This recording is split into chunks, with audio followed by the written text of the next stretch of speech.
આજે તારી છેલ્લી કસોટી પૂરી થઈ. હવે તારે જવાનું છે. જવાનું છે? પણ ક્યાં?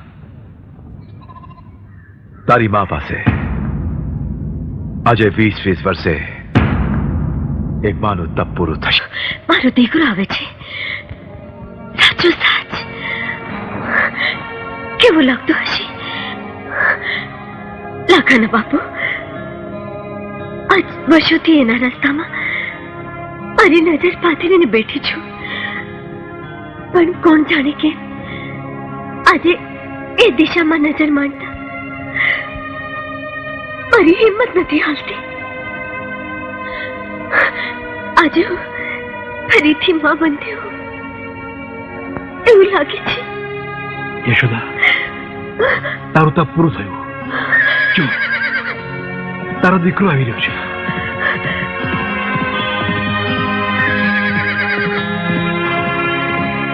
મારું હૈયું ખૂબ જ તડકી રહ્યો છે.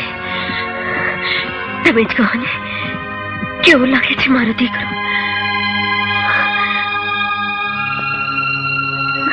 બોલો ને, કેવું લાગે છે મારો લાખો? હવે હું મારા દોસ્ત વિક્રમસિંહ જેવો લાગે છે ને? અસલ મારા ભેરુ જેવો છે.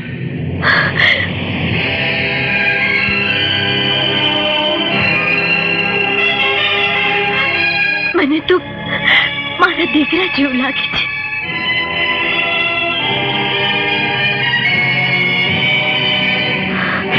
બાપુ, આવી તો દીકરા જીવતો રહે છે.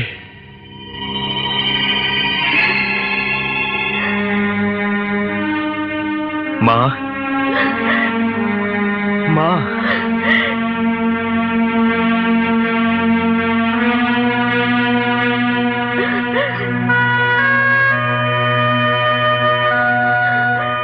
બસ માં, બસ. નહીં દીકરા, હું તારી માં કહેવાને લાયક નથી.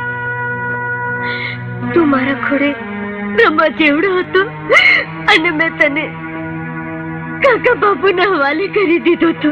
એવું ના બોલ માં. માં તો બસ માં જ હોય છે. બસ બસ બસ બસ, તમે બંને રડવાનું બંધ કરો. ત્યાં બેન રૂપલ રાહ જોતી હશે. માં, આમાં રૂપલ કોણ છે? તારી બેન છે, ઓળખી લે.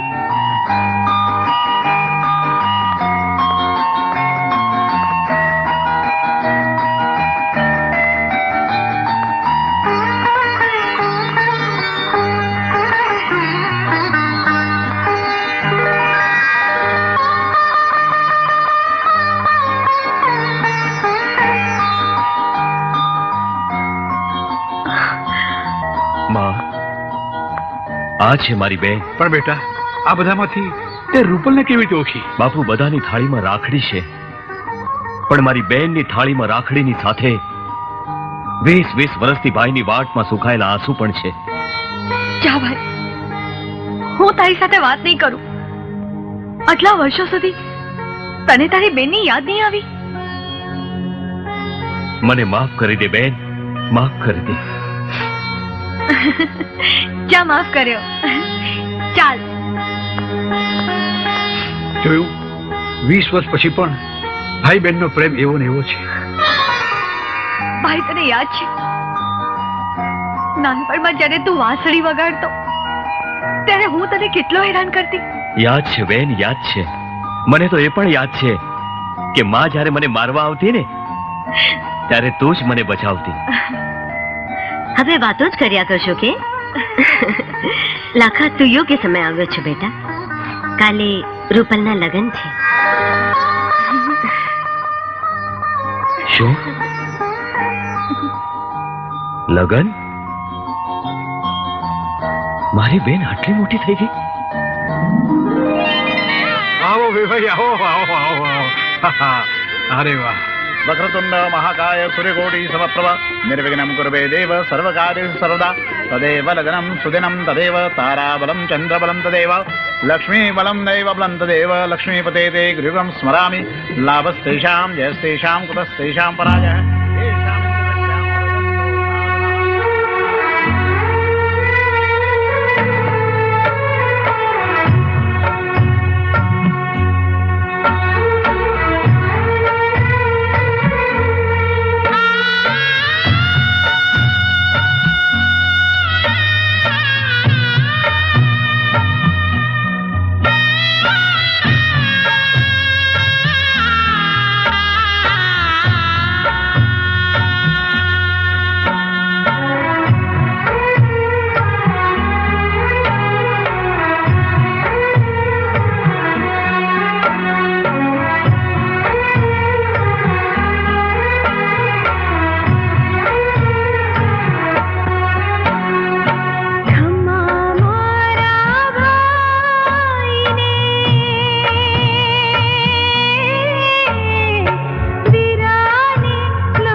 દીકરીના હાથ તો પીળા કરી નાખ્યા યશોદા.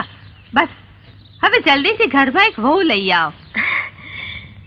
હા ભાભી, પણ મારા લાખા માટે જેવી તેવી નહીં, રાજકુમારી જેવી વહુ લાવી.